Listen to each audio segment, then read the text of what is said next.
El sur de Estados Unidos, en la primera mitad del siglo XIX, representaba un mundo construido sobre contradicciones fundamentales.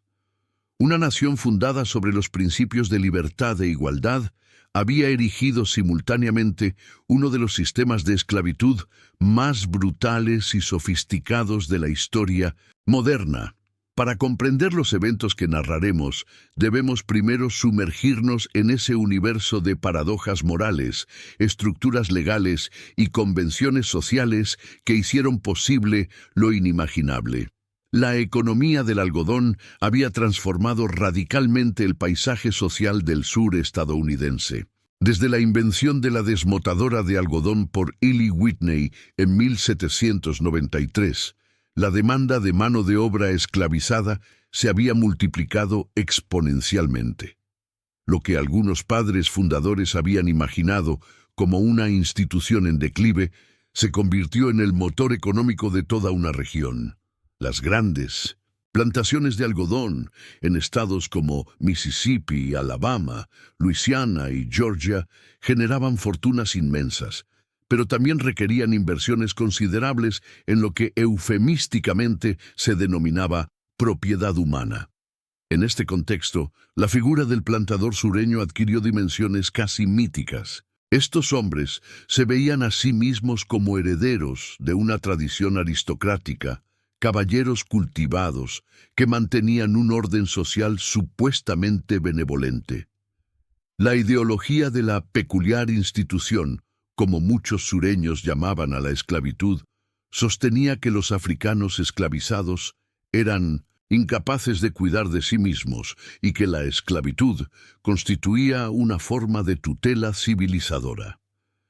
Esta narrativa, profundamente racista y autocomplaciente, permitía a los esclavistas reconciliar su fe cristiana, sus principios democráticos y su participación activa en un sistema de explotación humana.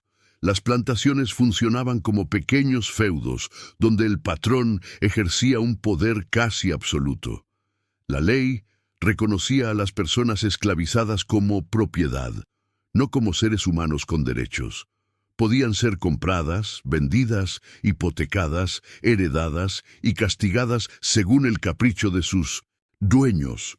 Los códigos esclavistas de cada estado establecían minuciosas regulaciones sobre el comportamiento de los esclavizados, prohibiciones de reunirse sin supervisión, de aprender a leer y escribir, de abandonar la plantación sin permiso escrito, de portar armas, de testificar contra personas blancas en juicios.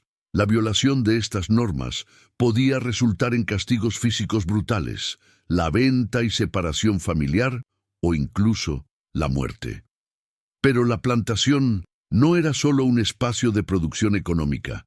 Era también un escenario doméstico donde se desenvolvían complejas relaciones humanas. La casa grande, residencia de la familia propietaria, se erguía como símbolo visible de jerarquía.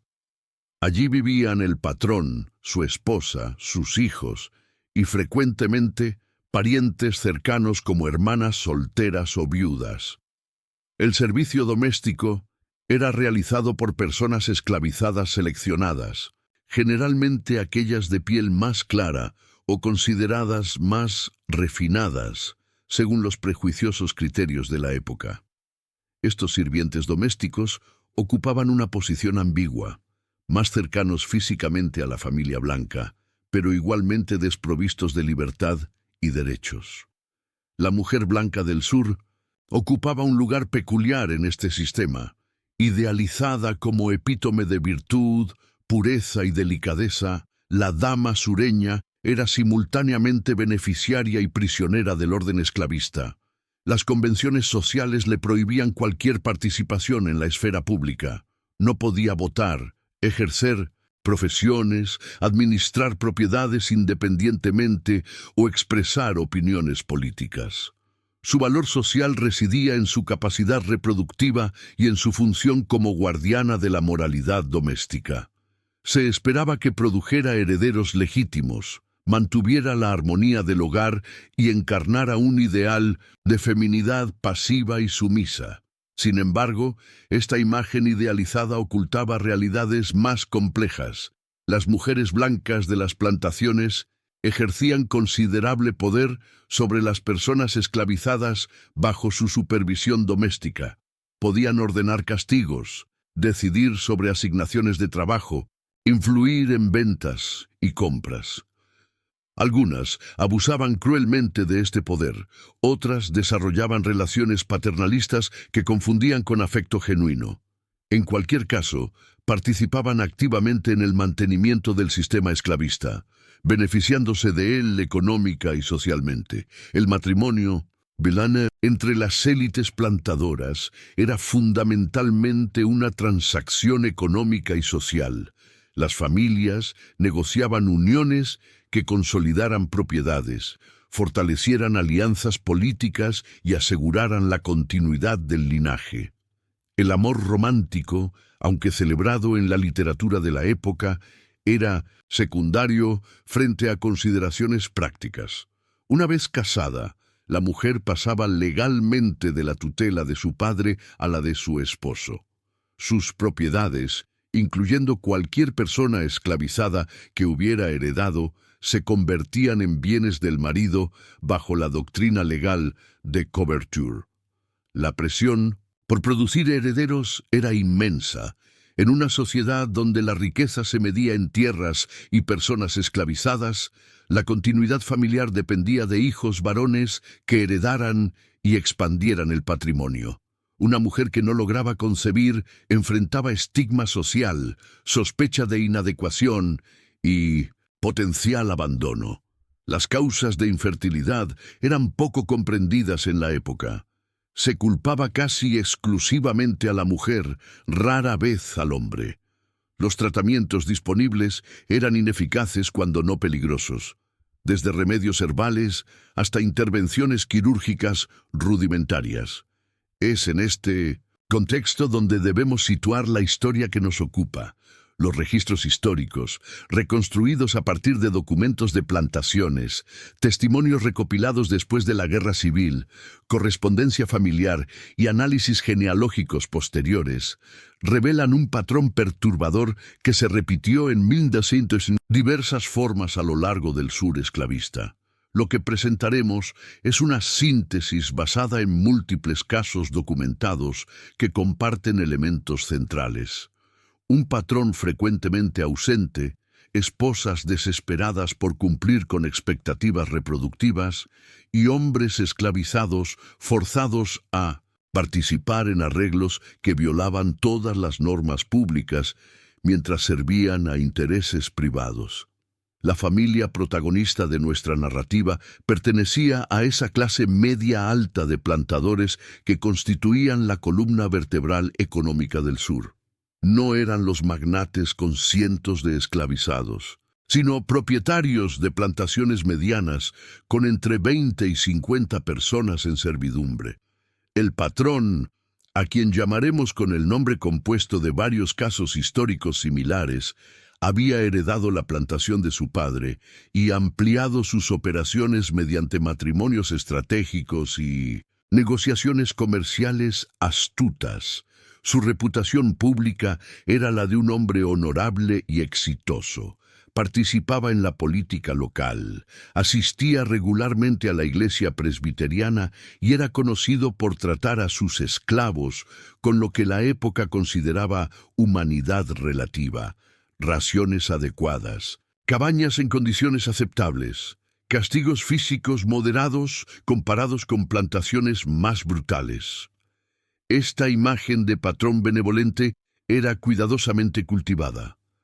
Confería respetabilidad social y servía como justificación moral para la participación en el sistema esclavista.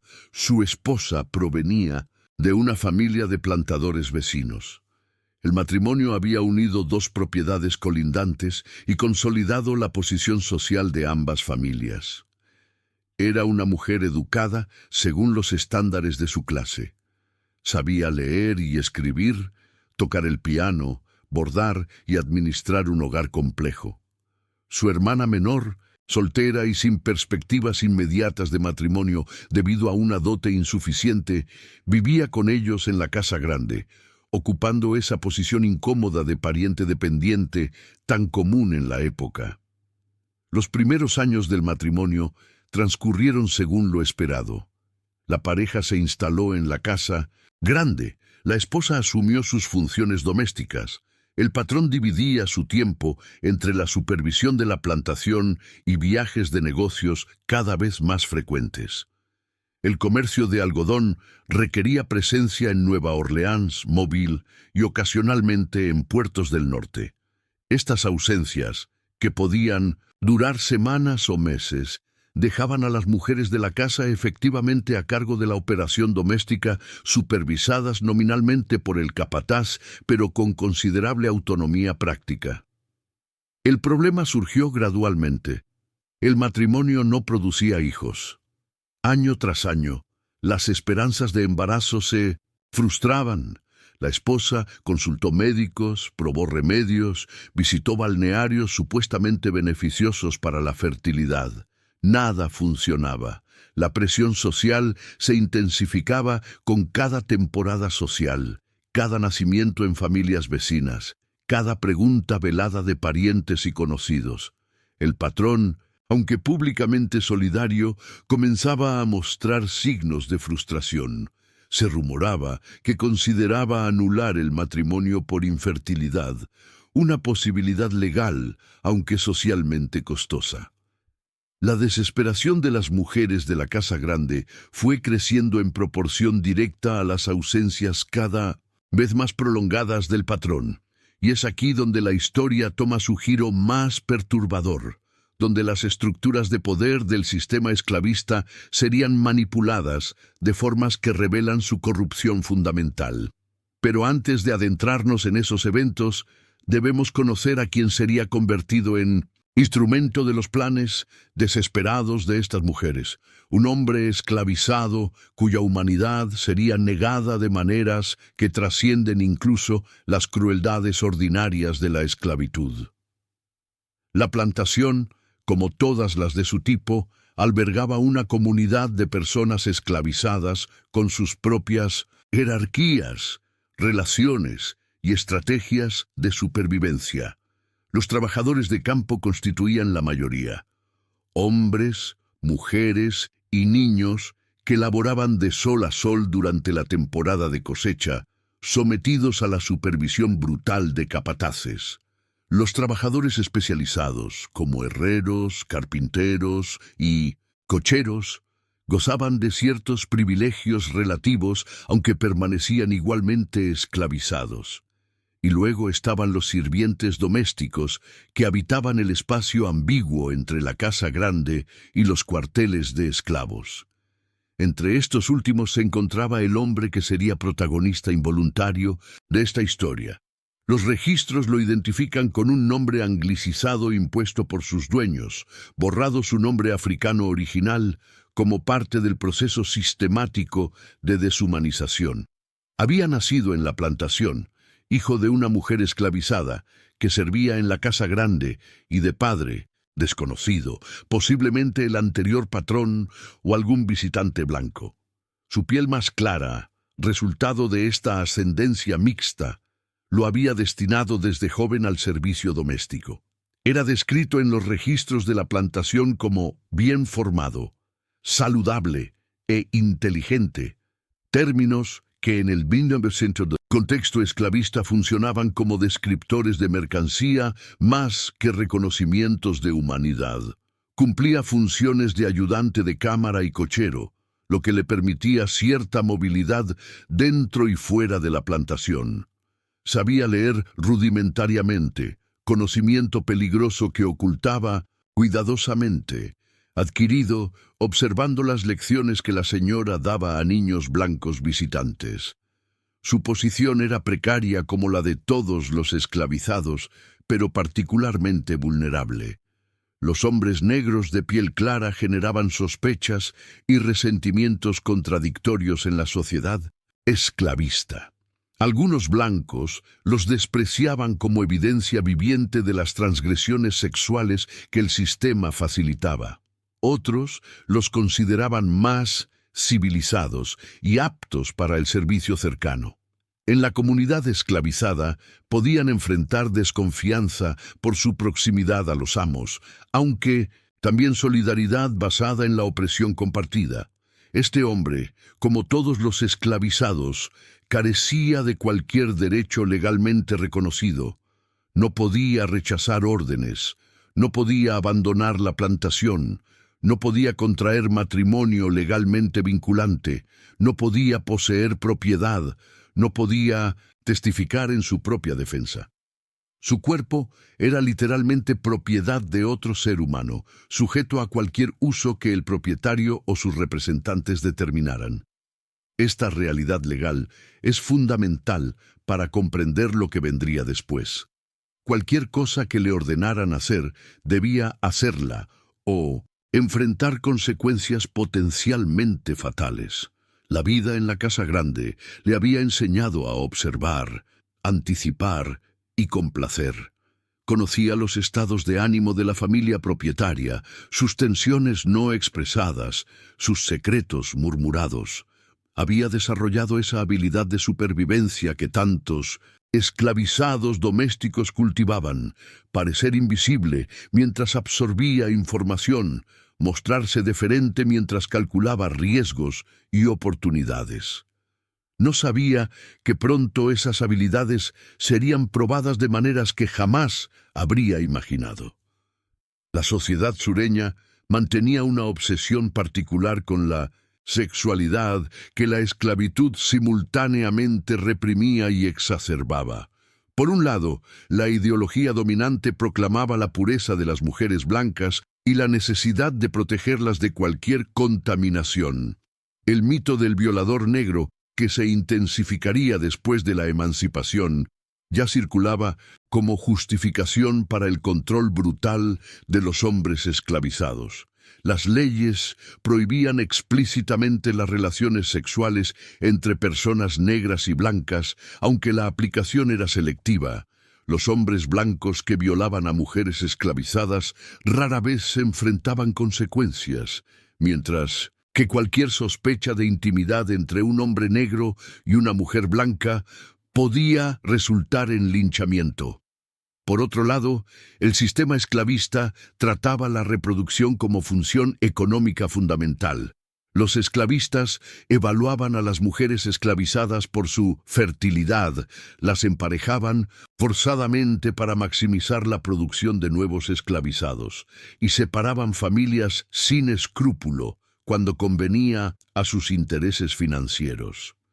Este enfoque utilitario de la reproducción humana creaba una atmósfera donde los cuerpos esclavizados eran vistos como instrumentos productivos, no como personas con dignidad y voluntad propias.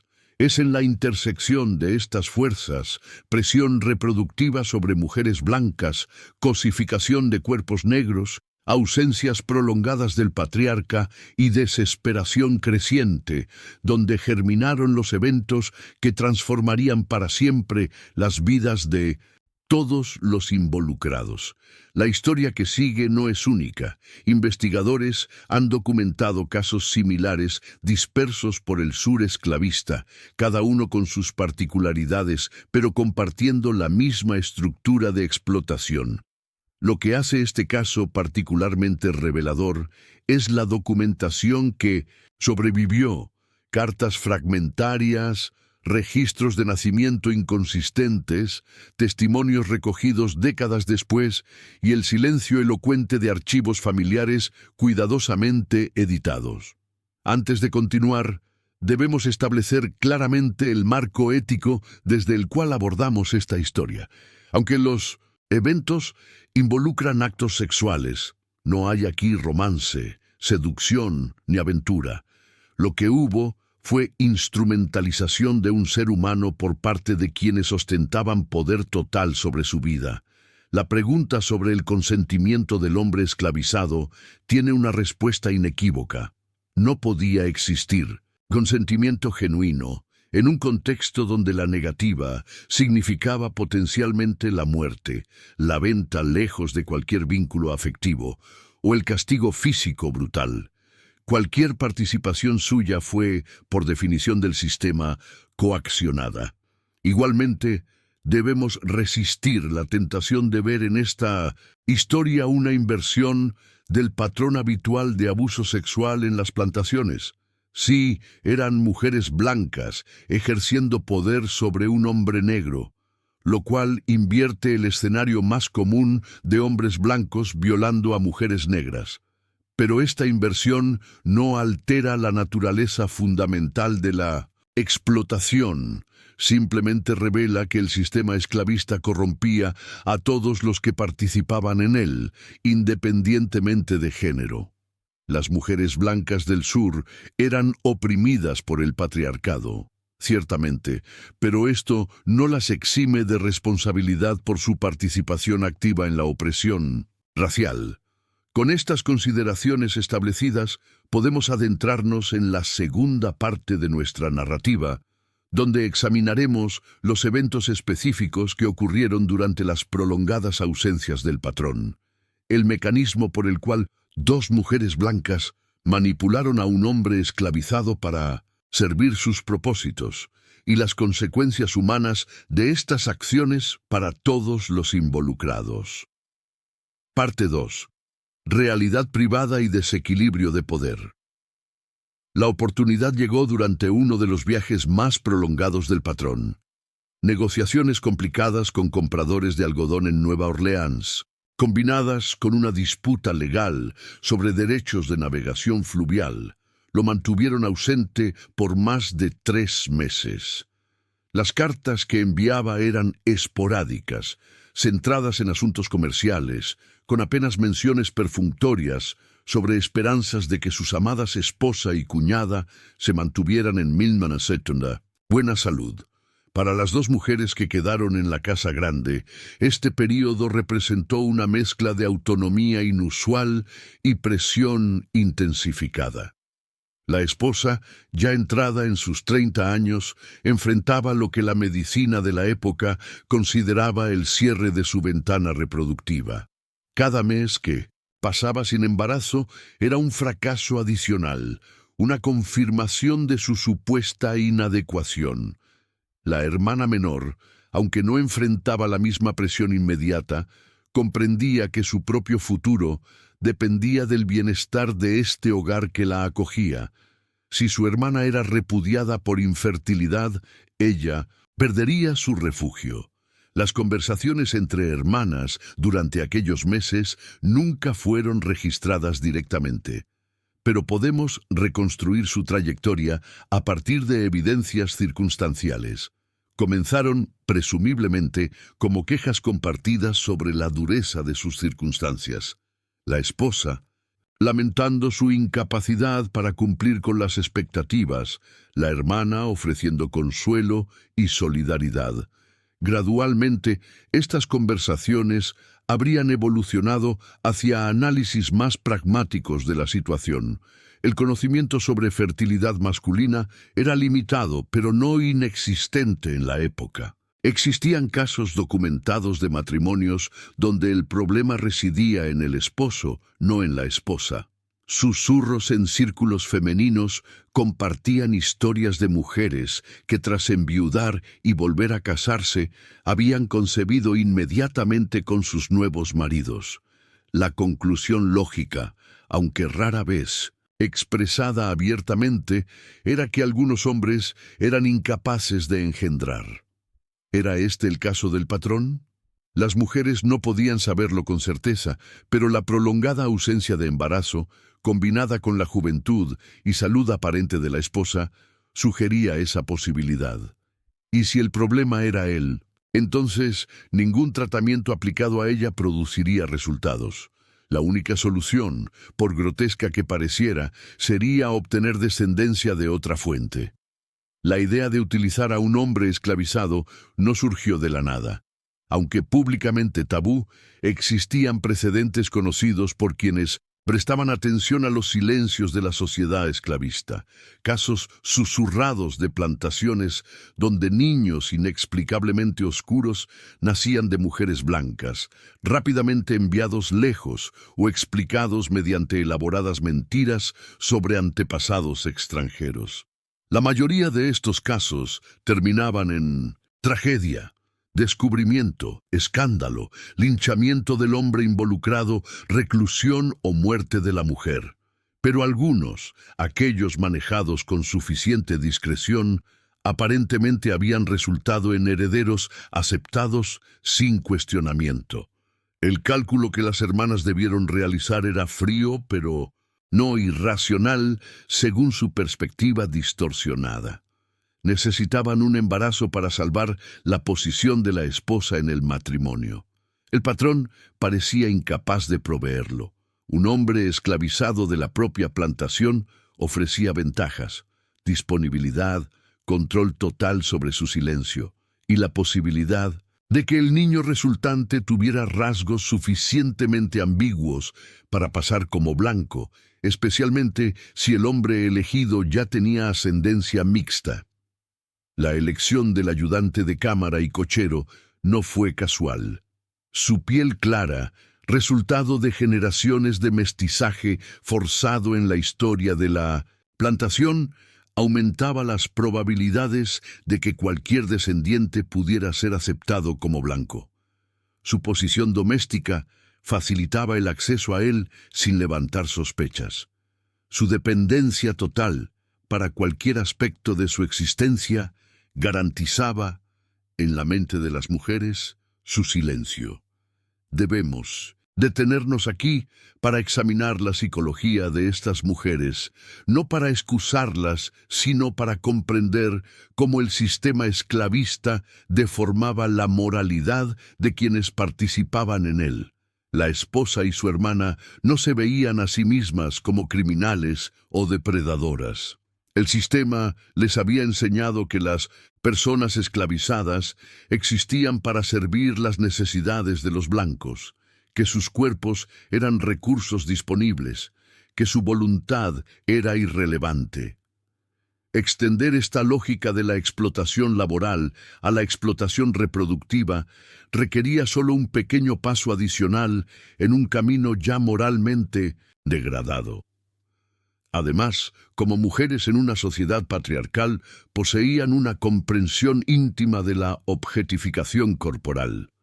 Sus propios cuerpos eran tratados como instrumentos reproductivos, valorados por su capacidad de producir herederos. Proyectaban esta experiencia sobre el hombre esclavizado, viéndolo como igualmente instrumentalizado, sin reconocer la diferencia crucial. Ellas mantenían su estatus de personas legalmente reconocidas, mientras él era legalmente propiedad. Su opresión de género no las autorizaba a oprimir racialmente, pero el sistema les facilitaba ignorar esta distinción. La aproximación al hombre esclavizado fue gradual y calculada. Comenzó con asignaciones adicionales que requerían su presencia prolongada en la casa grande.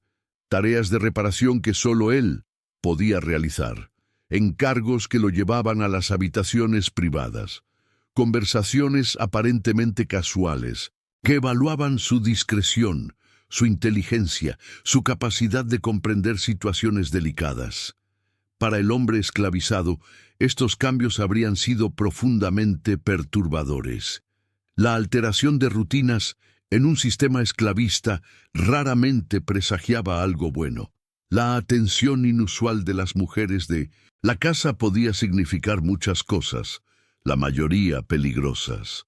Había visto a compañeros vendidos por infracciones menores, había presenciado castigos brutales por malentendidos. La supervivencia dependía de la anticipación, de leer correctamente las intenciones de quienes controlaban su destino. Las señales iniciales pudieron haberle parecido ambiguas. Quizás las interpretó como preparativos para venderlo, o como sospecha de alguna transgresión que no había cometido. Cuando la naturaleza real de las intenciones se hizo clara, enfrentó una situación para la cual ninguna experiencia previa lo había preparado. Los registros históricos no nos permiten acceder directamente a sus pensamientos o sentimientos durante este periodo.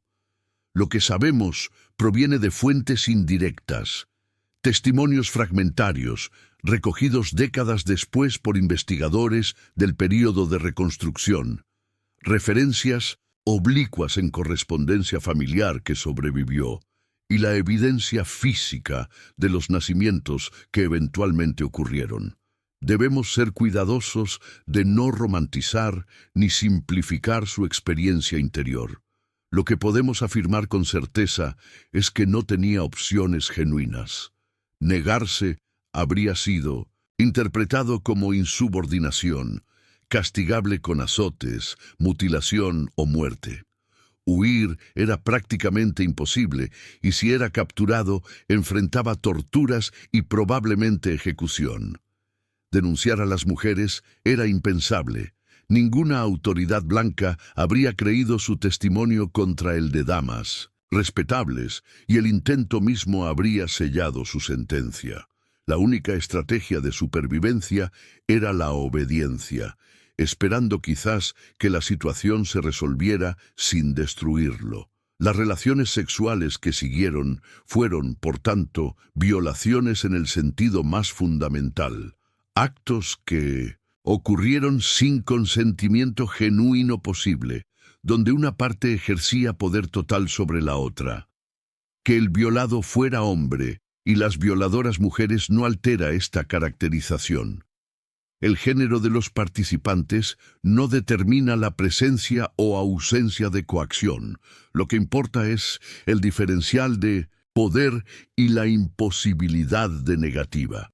Debemos también rechazar cualquier narrativa que sugiera placer o complicidad por parte del hombre esclavizado. Tales narrativas, comunes en representaciones ficticias que sexualizan la esclavitud, sirven para minimizar la violencia del sistema y transferir responsabilidad a las víctimas. El cuerpo humano puede responder fisiológicamente a estímulos, independientemente del consentimiento mental o emocional. Esta respuesta no constituye aquiescencia. Los perpetradores de abuso frecuentemente interpretan estas respuestas como justificación. No debemos replicar ese error. Los encuentros ocurrieron durante varios meses, siempre durante ausencias del patrón o en momentos donde la detección era improbable. Las hermanas debieron establecer sistemas de vigilancia, excusas preparadas, explicaciones para cualquier sirviente que pudiera sospechar. La logística del secreto requería planificación cuidadosa, otro indicador de que las acciones fueron deliberadas y no producto de pasión momentánea. El primer embarazo fue el de la esposa. Los síntomas iniciales fueron recibidos con alivio y ansiedad mezclados. El alivio de que el plan, aparentemente, funcionaba. La ansiedad sobre cómo el patrón recibiría la noticia y, crucialmente, cómo lucirían los rasgos del niño. Cartas cuidadosamente redactadas informaron al patrón ausente de la feliz novedad. Su respuesta, conservada en fragmentos, expresaba alegría moderada por la prueba de que sus esfuerzos matrimoniales finalmente rendían fruto. El patrón regresó algunos meses antes del parto, permitiendo que se estableciera la ficción de que el embarazo había ocurrido durante su última estancia. Los cálculos de fechas fueron convenientemente imprecisos, facilitados por la naturaleza aproximada de la obstetricia de la época. El nacimiento, cuando llegó, produjo un niño cuya apariencia fue descrita en registros como saludable y favoreciendo a la madre, fórmulas que evitaban descripciones más específicas. El segundo embarazo, el de la hermana menor, presenta mayor complejidad interpretativa. Los registros indican que ella también concibió durante el mismo período general, un hecho que requiere explicación.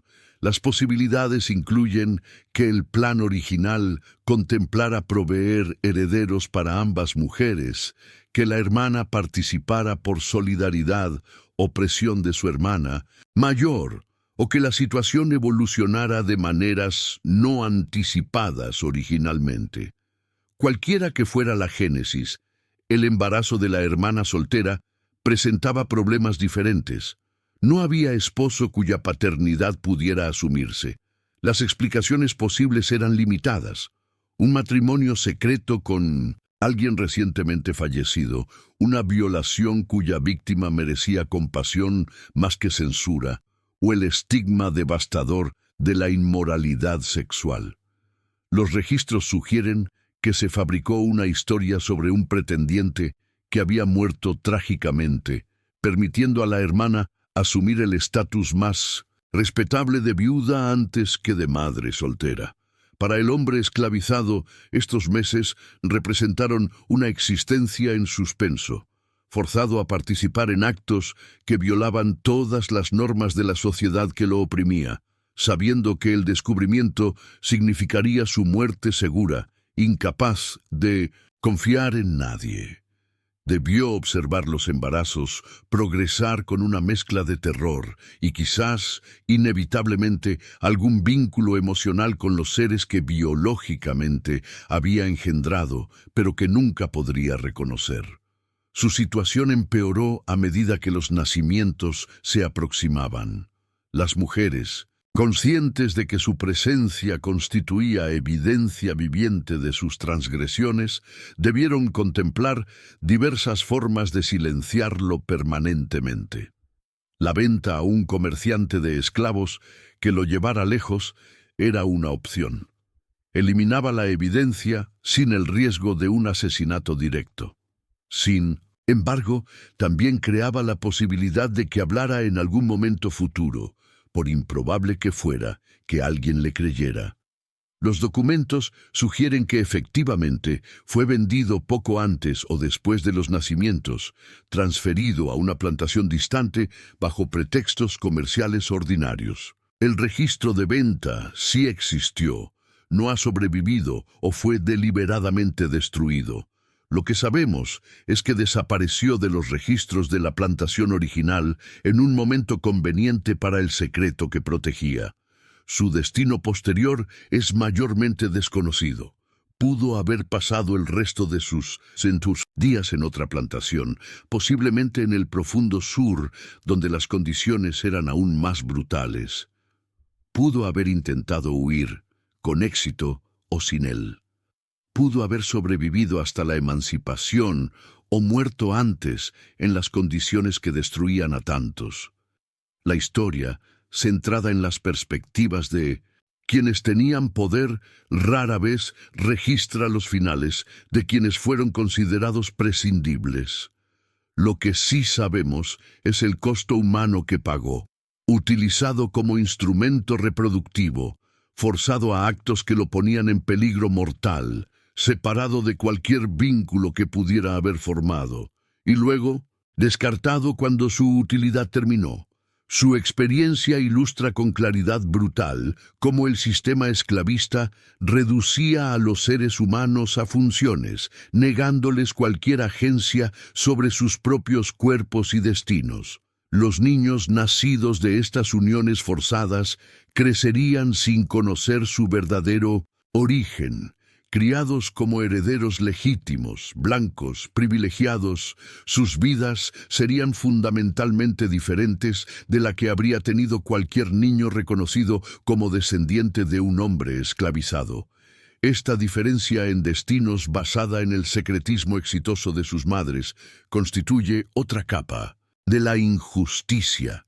La humanidad de su padre biológico y su propia conexión con ella fue borrada para proteger la ficción de pureza racial. Antes de pasar a examinar cómo este secreto fue mantenido y las consecuencias de su eventual revelación parcial, debemos considerar brevemente a otros que pueden haber conocido o sospechado la verdad. En las plantaciones, los secretos absolutos eran raros. Otros sirvientes domésticos, particularmente las mujeres esclavizadas que atendían personalmente a la esposa y su hermana, habrían notado cambios en rutinas, escuchado conversaciones fragmentarias, observado comportamientos inusuales. Estos testigos silenciosos enfrentaban sus propios dilemas. Revelar lo que sabían o sospechaban les ganaría, en el mejor de los casos, incredulidad y castigo por difamar a sus amas. En el peor, podrían ser vendidos, torturados o asesinados para eliminar su testimonio. El silencio era la única opción racional, pero ese silencio constituía también una carga. Conocer secretos peligrosos sin poder compartirlos, observar injusticias sin poder denunciarlas, participar pasivamente en el mantenimiento de ficciones que les repugnaban. La comunidad esclavizada, de la plantación, aunque fragmentariamente informada, debió desarrollar sus propios entendimientos de lo ocurrido. Susurros entre los cuarteles, interpretaciones de la desaparición abrupta del cochero, observaciones sobre los nuevos niños de la casa grande. Estos conocimientos informales constituirían parte de la memoria colectiva que sobreviviría a la esclavitud misma, emergiendo décadas después en testimonios recogidos por historiadores. Así concluye la segunda parte de nuestra narrativa. Hemos examinado la realidad privada que se desarrolló detrás de la fachada pública de la plantación, la desesperación que condujo a las hermanas a su decisión, la imposibilidad de consentimiento genuino por parte del hombre esclavizado y las consecuencias inmediatas para todos los involucrados. En la tercera parte, exploraremos cómo este secreto fue protegido a lo largo de décadas, las estrategias de negación y supresión empleadas, y el costo humano de mantener la ficción. Parte 3. Negación, silencio y supresión histórica. El secreto, una vez establecido, requería mantenimiento constante. Las hermanas habían cruzado líneas que su sociedad consideraba imperdonables. La exposición significaría ruina social, posible procesamiento legal y destrucción de todo lo que habían construido. Pero los secretos de esta magnitud tienen una cualidad casi orgánica. Crecen, mutan y demandan alimentación continua para sobrevivir. Los primeros años después de los nacimientos fueron los más precarios. Los niños desarrollaban rasgos, expresiones, características que podrían o no revelar su verdadero origen. La esposa y su hermana debieron observar cada rasgo emergente con ansiedad apenas disimulada, evaluando constantemente si la ficción se sostenía. Afortunadamente para ellas, la selección del padre biológico había sido acertada. Su propia ascendencia mezclada produjo niños cuya apariencia caía dentro del rango aceptable para blancos sureños. El patrón, según todos los indicios, nunca sospechó. Los niños fueron criados como sus herederos legítimos, educados según las expectativas de su clase, preparados para asumir eventualmente el control de la plantación y las personas esclavizadas que la trabajaban. La ironía de que estos niños, biológicamente descendientes de un hombre esclavizado, crecerían para poseer y explotar a otros esclavizados, constituye una de las crueldades más retorcidas de esta historia. La hermana menor eventualmente abandonó la casa grande, estableciéndose en otra ciudad bajo la identidad de viuda respetable. Su hijo fue criado creyendo que su padre había sido un hombre blanco decente que murió prematuramente. Esta ficción fue cuidadosamente mantenida mediante documentos fabricados, historias consistentes repetidas y la distancia geográfica que impedía verificaciones inconvenientes. Para mantener el secreto era necesario controlar no solo la información, sino también a las personas que potencialmente la poseían. Otros, Sirvientes domésticos que pudieron haber observado comportamientos sospechosos fueron dispersados, vendidos a compradores distantes, transferidos a otras propiedades familiares o simplemente silenciados mediante intimidación. La comunidad esclavizada aprendió que ciertas preguntas no debían hacerse, ciertos temas no debían mencionarse. La desaparición del cochero fue explicada mediante narrativas variables según la audiencia. Para el patrón, quizás una venta necesaria por problemas de disciplina o para cubrir una deuda. Para vecinos curiosos, un intercambio comercial ordinario. Para la comunidad esclavizada, una advertencia implícita sobre los peligros de saber demasiado. Cada versión servía su propósito, y la inconsistencia entre ellas era protegida por las barreras sociales que impedían la comunicación entre estos grupos. Los archivos familiares fueron cuidadosamente curados. Cartas que pudieran sugerir problemas de fertilidad fueron destruidas o editadas. Registros de nacimiento se mantuvieron deliberadamente vagos sobre fechas exactas. La correspondencia entre las hermanas, si mencionaba los eventos, fue eliminada.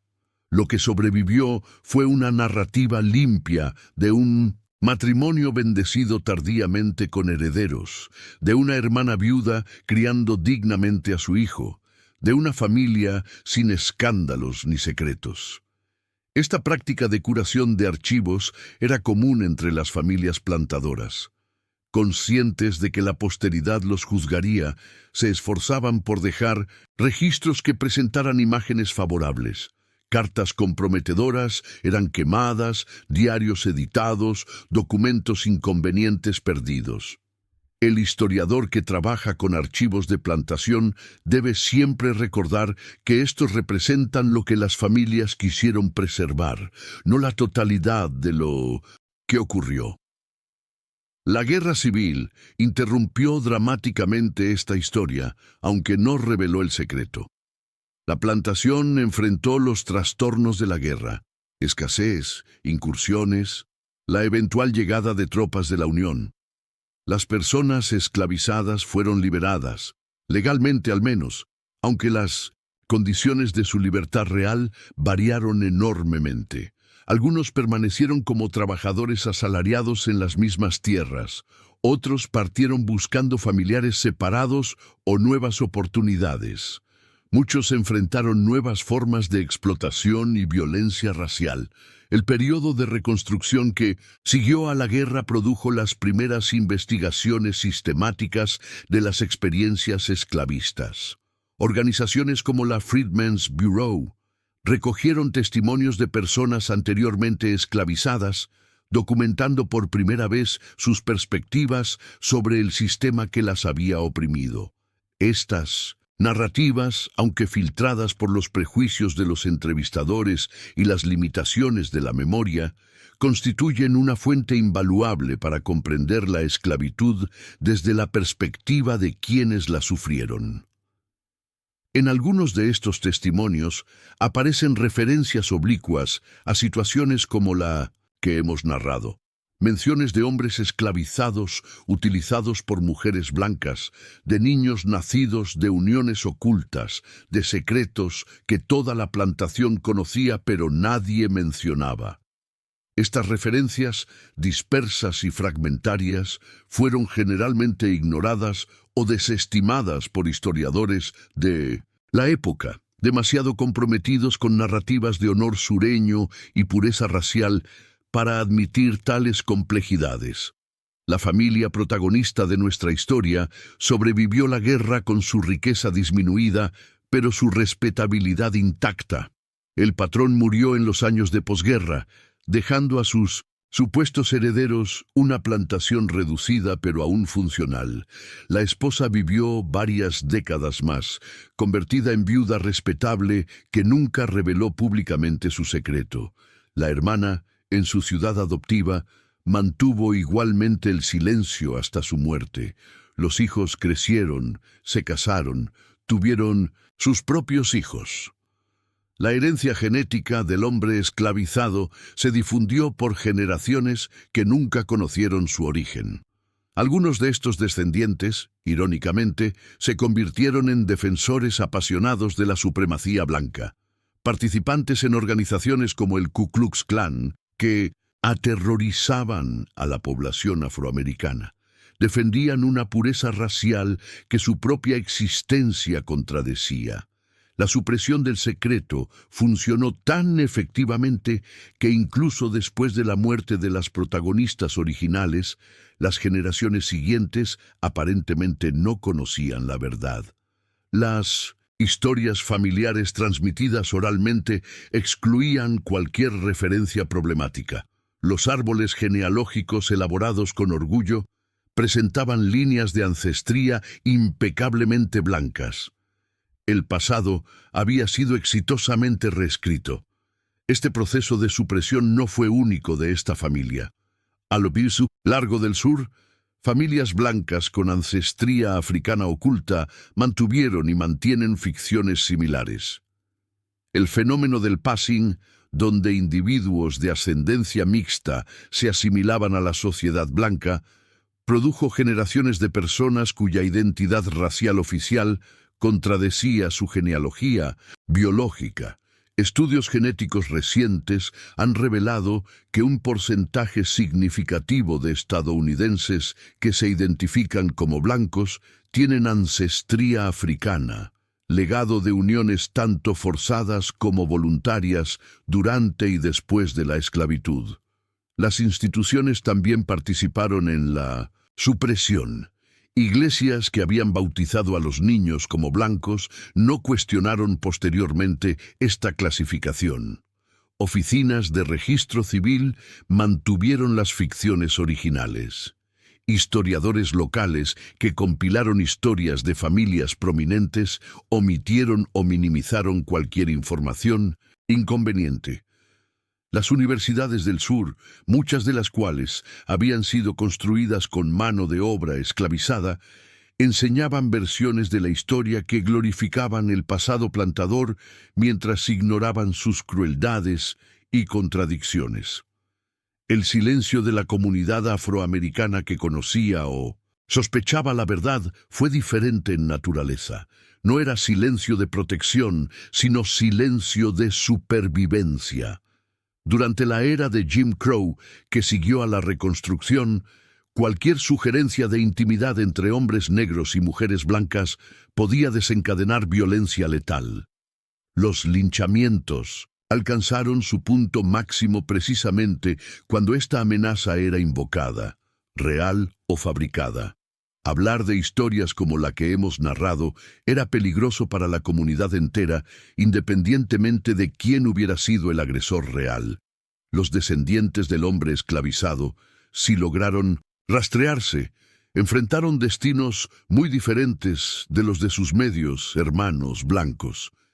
Sin reconocimiento legal de su parentesco, sin acceso a la herencia o privilegios de la familia paterna, sus vidas fueron moldeadas por la exclusión, la pobreza y la discriminación que definían la experiencia afroamericana en el sur de posguerra. Esta divergencia de destinos basada en la clasificación racial arbitraria ilustra la naturaleza fundamentalmente injusta del sistema. Debemos considerar también el costo psicológico del secretismo prolongado. Las mujeres que perpetraron el esquema vivieron décadas con el conocimiento de lo que habían hecho. Aunque su sociedad las habría condenado por diferentes razones que las que consideramos hoy más relevantes, posiblemente experimentaron formas de culpa o ansiedad. La necesidad de mantener constantemente la vigilancia, de recordar qué versión de la historia habían contado a quién, de controlar expresiones y reacciones, debió constituir una carga significativa. Para los hijos, que presumiblemente nunca conocieron la verdad durante las vidas de sus madres, existía quizás una inquietud residual. Preguntas nunca formuladas sobre parecidos notados. en Espejos, sobre la curiosa desaparición del cochero mencionado en Recuerdos de Infancia, sobre silencios y evasiones cuando ciertos temas surgían. El secreto, aunque no revelado explícitamente, proyectaba sombras que los miembros de la familia podían percibir sin comprender. La historiografía profesional del sur participó activamente en la supresión general de historias como esta. La escuela de pensamiento denominada Dunning School, dominante desde finales del siglo XIX hasta mediados del XX, presentaba la esclavitud como institución esencialmente benigna y la reconstrucción como un desastre impuesto por el norte. Bajo esta perspectiva, las narrativas que complicaban la imagen de honor sureño y pureza racial eran activamente excluidas de la historia oficial. Las películas, la literatura popular y los monumentos confederados reforzaban estas narrativas simplificadas, lo que el historiador David Blight ha llamado la reconciliación entre norte y sur. Se logró en parte mediante el silenciamiento de las experiencias y testimonios afroamericanos. La memoria de la esclavitud fue blanqueada, sus horrores minimizados, sus complejidades ignoradas en favor de mitos de caballeros y damas, de esclavizados felices y leales, de una causa perdida nobiliaria. Los archivos mismos fueron estructurados para perpetuar estos silencios. Los documentos producidos por personas esclavizadas, en su mayoría analfabetas por ley, eran escasos.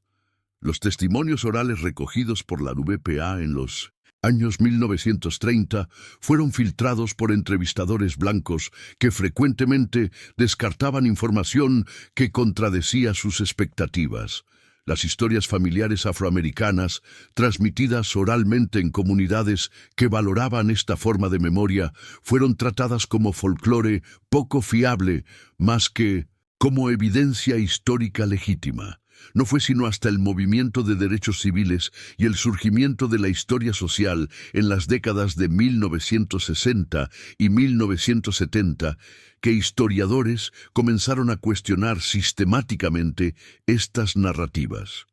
Investigadores como John Blasingame, Herbert Goodman y Deborah Gray White, entre muchos otros, emprendieron la tarea de recuperar las experiencias de los esclavizados a partir de fuentes previamente ignoradas. Su trabajo reveló complejidades y horrores que la historia tradicional había ocultado. Específicamente, la cuestión de la explotación sexual bajo la esclavitud recibió atención académica creciente. Si bien el enfoque inicial se centró, comprensiblemente, en la violación de mujeres esclavizadas por hombres blancos, un fenómeno masivo y bien documentado, investigadores también descubrieron evidencia de patrones más complejos que incluían situaciones como la que hemos narrado. Estos descubrimientos enfrentaron resistencia tanto de quienes defendían el honor sureño como de quienes preferían narrativas simplificadas de victimización. Para la familia específica de nuestra historia, la revelación comenzó a emerger fragmentariamente en las últimas décadas del siglo XX. Un descendiente interesado en genealogía notó inconsistencias en los registros familiares. Pruebas de ADN, disponibles comercialmente desde los años 2000, revelaron ancestría africana que las historias familiares oficiales no podían explicar. Cartas olvidadas en un ático proporcionaron pistas sobre el verdadero origen de ciertos antepasados. La recepción de estas revelaciones varió enormemente entre los descendientes. Algunos abrazaron la complejidad de su herencia, reconectándose con ramas familiares previamente desconocidas, revisando su comprensión de la historia personal y colectiva. Otros rechazaron las evidencias, aferrándose a las narrativas familiares tradicionales, prefiriendo la ficción reconfortante a la verdad incómoda. Algunos experimentaron crisis de identidad al descubrir que su comprensión fundamental de quiénes eran había sido construida sobre mentiras. Estos procesos de descubrimiento y renegociación continúan hoy. Las pruebas de ADN comerciales han revelado secretos similares en innumerables familias estadounidenses, desafiando fronteras raciales que muchos creían fijas e impermeables. La historia que hemos narrado no es excepcional, sino ejemplar de procesos mucho más amplios de mestizaje forzado, ocultamiento y eventual revelación. El costo humano de la supresión, extendido a lo largo de generaciones, es incalculable. Familias separadas que podrían haberse conocido, identidades distorsionadas por ficciones raciales, traumas transmitidos sin el contexto que los explicara. El hombre esclavizado cuyo cuerpo fue utilizado como instrumento reproductivo fue borrado tan efectivamente de la historia familiar que sus propios descendientes biológicos crecieron sin conocer su existencia. Esta borradura constituye una segunda violación. No solo fue explotado en vida, sino que su memoria fue eliminada en muerte. No dejó nombre recordado, no dejó tumba visitada, no dejó legado reconocido. Fue reducido a función biológica y luego descartado de la historia como fue descartado de la plantación. Solo ahora, mediante el trabajo de historiadores y las herramientas de la genética moderna, emerge fragmentariamente del olvido. Así concluye la tercera parte de nuestra narrativa. Hemos examinado los mecanismos mediante los cuales el secreto fue protegido durante generaciones, las complicidades institucionales que facilitaron la supresión y el costo humano de este silencio prolongado. En la cuarta y última parte, reflexionaremos sobre lo que esta historia nos enseña sobre la esclavitud, el poder y la memoria, conectando el pasado con debates contemporáneos sobre justicia y reconocimiento. Parte 4. Reconocimiento, legado y reflexión moral. La historia que hemos narrado no es solo un relato del pasado, sino un espejo que refleja preguntas persistentes sobre cómo las sociedades recuerdan, qué eligen olvidar y quién tiene el poder de determinar la verdad histórica. Milsilas. Proceso de reconocimiento de realidades como estas es necesariamente incómodo, desafiando narrativas familiares, identidades establecidas y mitos nacionales. Pero es precisamente en esa incomodidad donde reside el potencial para comprensiones más honestas y justas. El reconocimiento formal de lo ocurrido ha sido gradual y parcial. A nivel de la familia específica que hemos seguido, algunos descendientes han emprendido proyectos de memoria que documentan tanto la línea blanca como la afroamericana de la familia, reconociendo conexiones que sus ancestros trabajaron tanto por ocultar. Han organizado reuniones que atraviesan líneas raciales históricas, han contribuido a proyectos de documentación de la esclavitud, han hablado públicamente sobre las complejidades de su herencia. Otros descendientes han rechazado tales esfuerzos, considerándolos innecesarios o perjudiciales.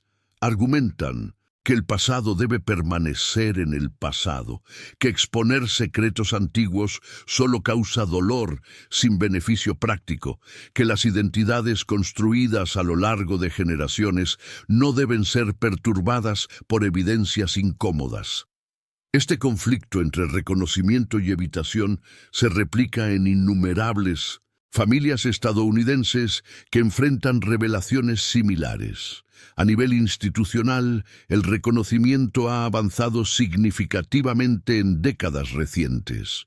Universidades han investigado y documentado sus conexiones con la esclavitud. Museos han renovado exhibiciones para presentar perspectivas de los esclavizados junto a las de los esclavistas. Monumentos confederados han sido reubicados o contextualizados. Currículos escolares han incorporado en muchas jurisdicciones, aunque no en todas, enseñanzas más completas sobre la esclavitud y sus legados. Sin embargo, este reconocimiento enfrenta resistencia considerable. Movimientos políticos han surgido específicamente para combatir lo que denominan revisionismo histórico, aunque en realidad lo que resisten es la inclusión de perspectivas previamente excluidas. Legislaciones en varios estados han restringido la enseñanza de ciertos aspectos de la historia racial. La controversia sobre cómo recordar el pasado esclavista se ha convertido en un campo de batalla cultural con implicaciones políticas significativas. La historia que hemos narrado desafía narrativas simplificadas de todas las direcciones. Para quienes idealizan el sur, Antebellum revela corrupciones que van más allá de la explotación laboral ordinaria. Para quienes buscan narrativas binarias de victimización, complica la imagen al mostrar que las mujeres blancas, aunque oprimidas por el patriarcado, participaron activamente en la opresión racial. Para quienes quisieran trazar líneas claras entre pasado y presente, demuestra cómo las consecuencias de la esclavitud reverberan a través de generaciones hasta hoy. El caso específico de mujeres blancas utilizando hombres esclavizados para reproducción desafía particularmente las narrativas convencionales. No fue el patrón más común de explotación sexual bajo la esclavitud. Ese fue indiscutiblemente el de hombres blancos violando a mujeres esclavizadas, pero su existencia documentada revela hasta qué punto el sistema corrompía a todos los que participaban en él. Las mujeres blancas, aunque subordinadas a los hombres de su propia raza, ejercían poder significativo sobre las personas esclavizadas, y algunas abusaron de ese poder de maneras que la sociedad de la época habría condenado severamente si hubiera conocido. Esta historia también ilumina la intersección de opresiones de género, raza y clase. Las mujeres blancas enfrentaban presiones brutales para cumplir funciones reproductivas. Su valor social dependía de producir herederos. Pero su respuesta a esta presión, utilizar a un hombre esclavizado como instrumento, no puede entenderse como resistencia al patriarcado, sino como reproducción de la lógica esclavista. Liberaron sus cuerpos de cierta presión al costo de esclavizar el cuerpo de otro. El hombre esclavizado en el centro de esta historia representa a innumerables personas cuyas experiencias fueron consideradas irrelevantes por quienes escribían la historia oficial.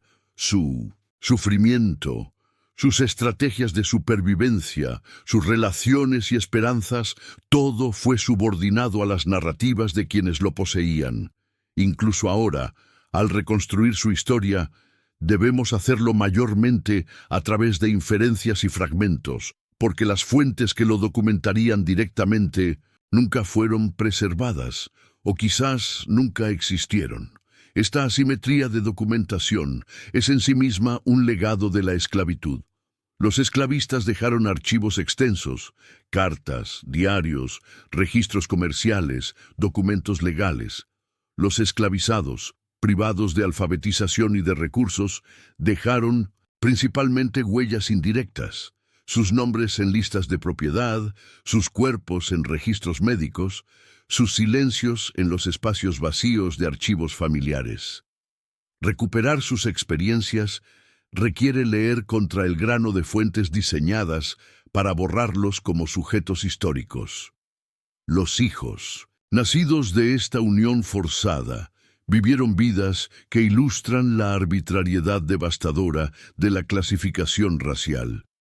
Clasificados como blancos, heredaron propiedades, recibieron educación, participaron en la vida política, quizás incluso perpetraron violencia contra personas clasificadas como negras. Sus medios hermanos, hijos que el mismo hombre esclavizado pudo haber tenido con mujeres esclavizadas, enfrentaron destinos radicalmente diferentes: trabajo forzado, analfabetismo impuesto, violencia sistemática, ciudadanía de segunda clase incluso después de la emancipación.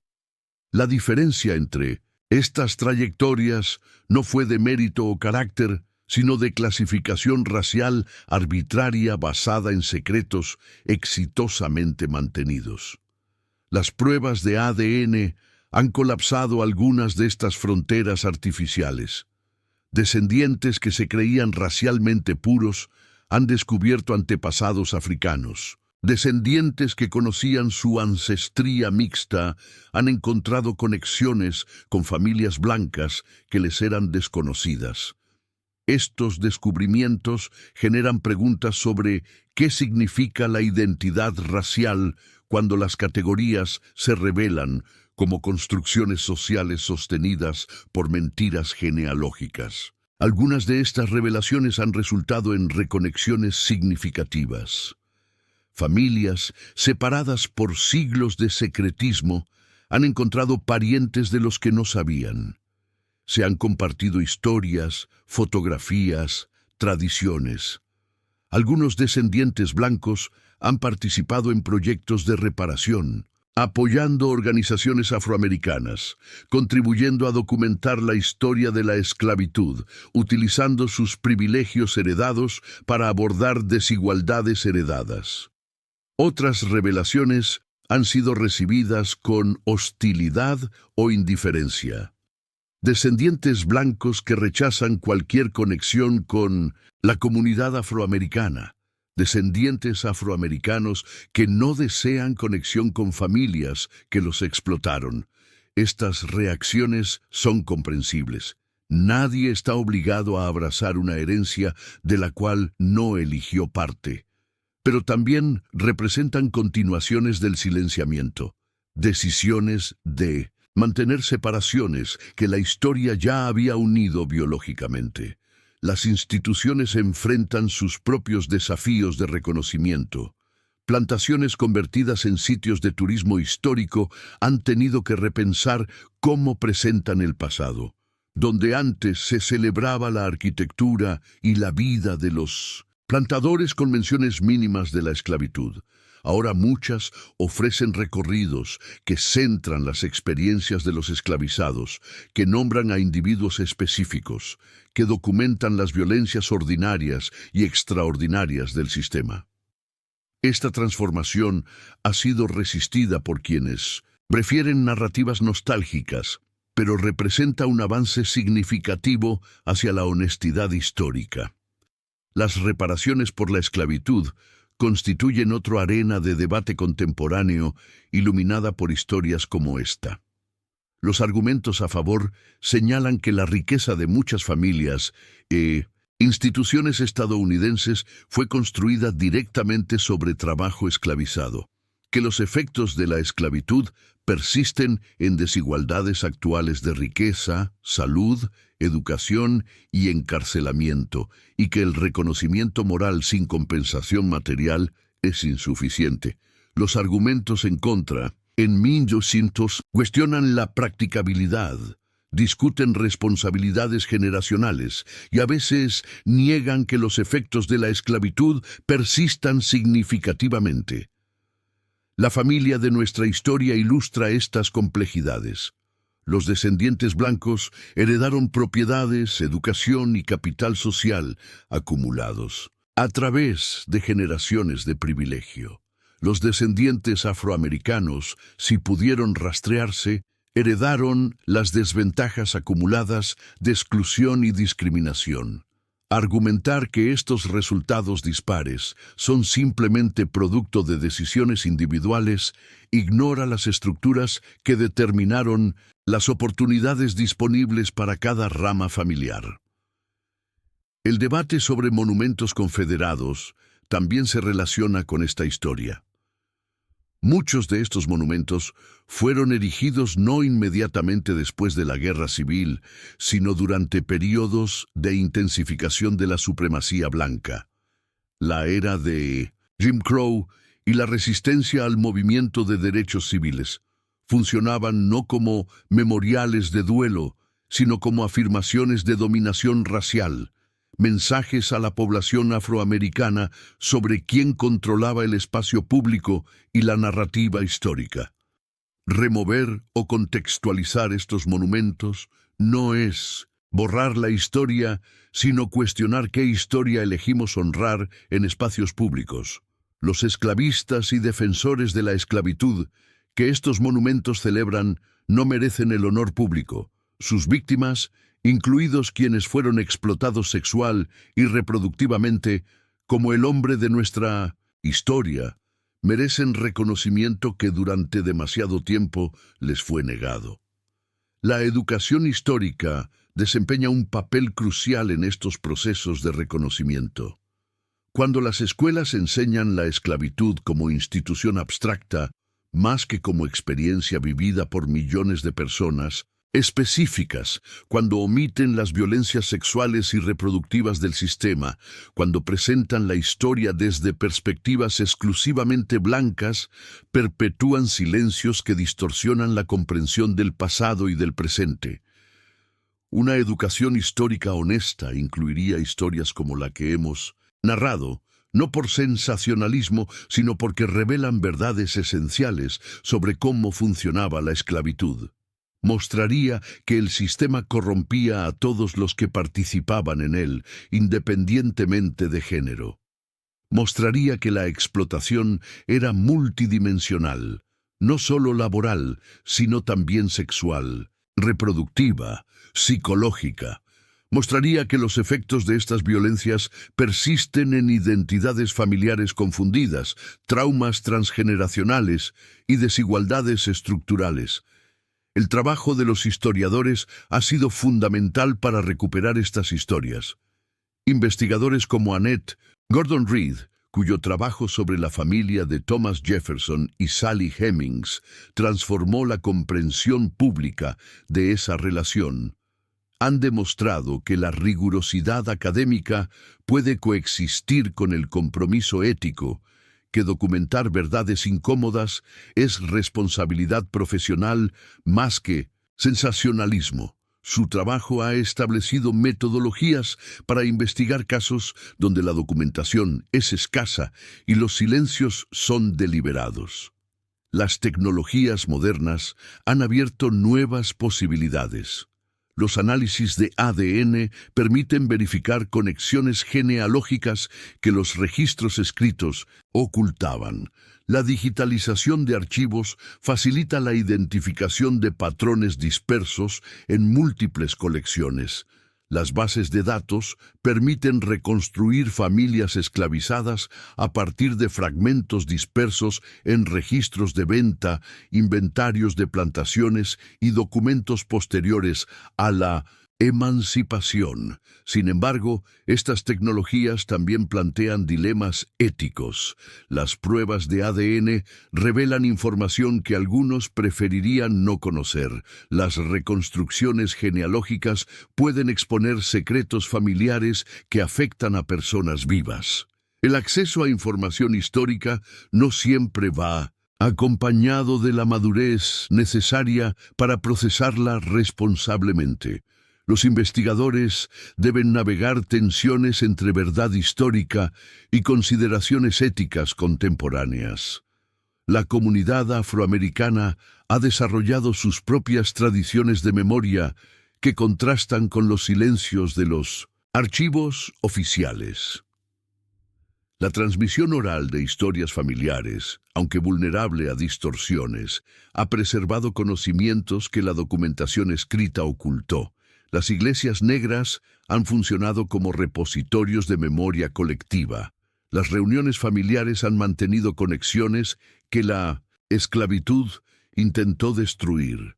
Estas memorias comunitarias incluían versiones de historias como la que hemos narrado, conocimiento compartido de que ciertos blancos prominentes tenían hijos no reconocidos en la comunidad negra, de que las relaciones sexuales cruzando líneas raciales, aunque públicamente tabúes, eran realidades conocidas.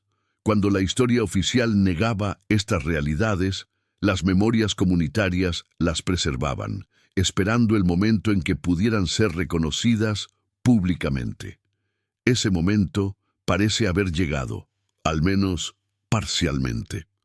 La convergencia de investigación histórica rigurosa, evidencia genética y mayor apertura social hacia verdades incómodas ha permitido que historias como esta emerjan del silencio.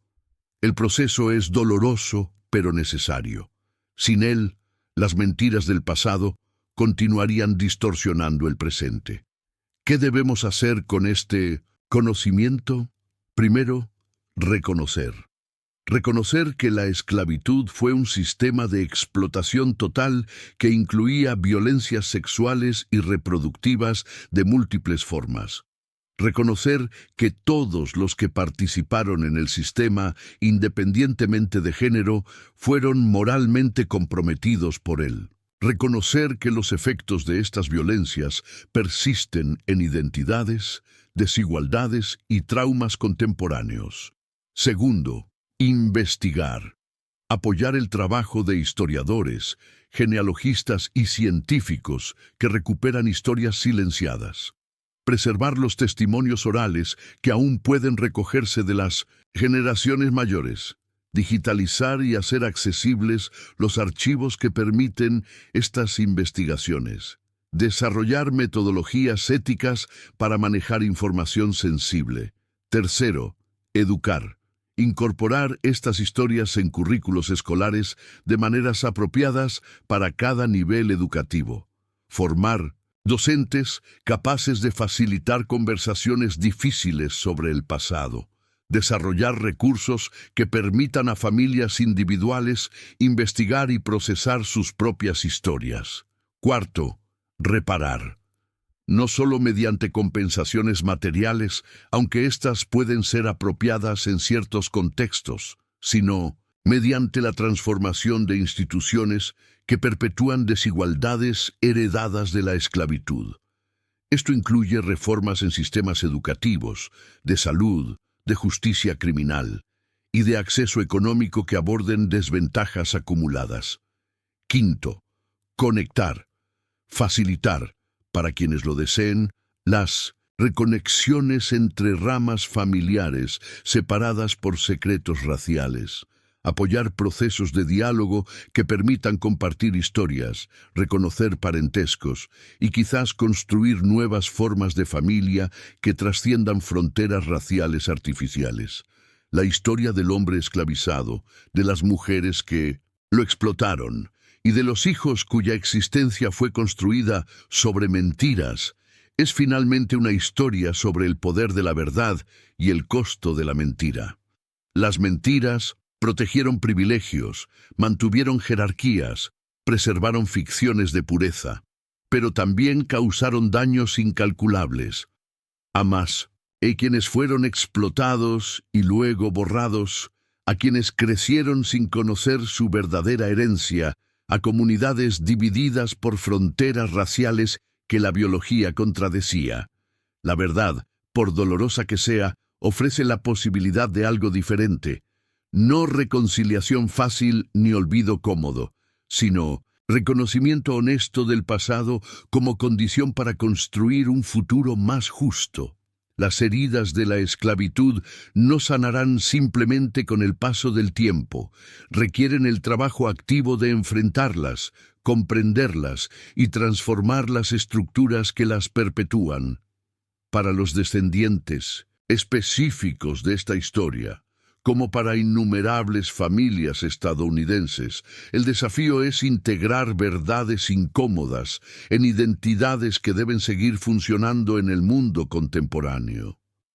No es necesario que la culpa por acciones de antepasados defina la vida de los descendientes, pero el reconocimiento de esas acciones y sus consecuencias es parte de la herencia que no puede simplemente rechazarse.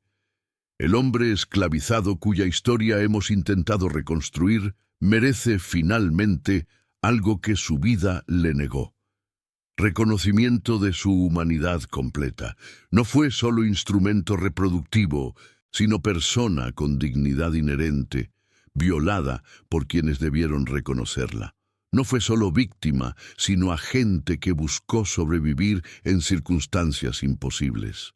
No fue solo padre biológico de niños que nunca conoció, sino ser humano cuya vida completa mereció más que la explotación y el olvido que recibió.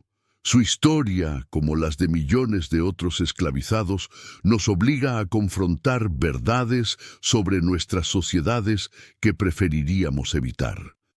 El confort de los privilegios heredados, la comodidad de las narrativas simplificadas, la conveniencia de los silencios, todo esto es perturbado por historias como la suya. Pero en esa perturbación reside la posibilidad de una honestidad que las mentiras del pasado nos negaron. La esclavitud terminó legalmente hace más de un siglo y medio. Pero sus legados, en formas materiales e ideológicas, persisten en sociedades que nunca emprendieron la tarea completa de enfrentarla. Historias como esta, recuperadas del silencio, analizadas con rigor y compasión, comunicadas con responsabilidad ética, contribuyen a esa tarea inacabada. No la completan, no la completará ningún esfuerzo individual, pero avanzan el trabajo necesario de construir memoria sobre bases de verdad. Los niños nacidos de aquella explotación vivieron, murieron, y dejaron descendientes que a su vez vivieron y murieron y dejaron los suyos. La cadena de generaciones conecta el pasado con el presente de maneras que no elegimos, pero que no podemos escapar. Somos, todos, nosotros, herederos de historias que nos precedieron, responsables no de lo que hicieron quienes vinieron antes, sino de cómo respondemos al conocimiento de lo que hicieron. Esta responsabilidad no es carga, sino oportunidad. Oportunidad de ser más honestos que quienes nos precedieron. Oportunidad de construir memorias más completas que las que nos legaron. Oportunidad de crear futuros donde verdades como esta no requieran siglos de silencio antes de poder ser dichas. El patrón que nunca supo la verdad sobre los hijos que creía suyos murió con sus ficciones intactas. La esposa que lo engañó murió guardando secretos hasta el final. La hermana que participó murió habiendo creado una vida construida sobre mentiras. El hombre esclavizado que fue utilizado y descartado murió probablemente sin que nadie recordara su nombre. Pero nosotros, que conocemos ahora esta historia, tenemos la oportunidad de recordar diferente, de nombrar lo que fue silenciado, de reconocer humanidades que fueron negadas, de aprender verdades que fueron ocultadas, y quizás en ese recordar, nombrar, reconocer y aprender, de contribuir a un mundo donde tales historias sean recordadas no como curiosidades del pasado, sino como advertencias para el presente y el futuro. La historia de la esclavitud estadounidense no es solo historia de Estados Unidos. Es parte de la historia de la humanidad, de nuestra capacidad colectiva para la crueldad y para la supervivencia, para la mentira y para la eventual verdad. Aprenderla completamente, en todas sus complejidades y horrores, es tarea de generaciones. Este relato ha sido una contribución a esa tarea. Un intento de iluminar un aspecto poco conocido de un sistema que creíamos comprender. Que quienes lo lean, lo hagan con la seriedad que el tema merece. Que reconozcan en él no solo hechos históricos, sino preguntas vivas sobre poder, consentimiento, memoria y justicia, que lo compartan con otros buscando no el escándalo, sino la comprensión, y que, habiendo aprendido lo que fue posible bajo la esclavitud, se comprometan a construir sociedades donde tales explotaciones sean verdaderamente impensables. La verdad histórica, por incómoda que sea, constituye el único fundamento sólido sobre el cual puede construirse una justicia que merezca ese nombre.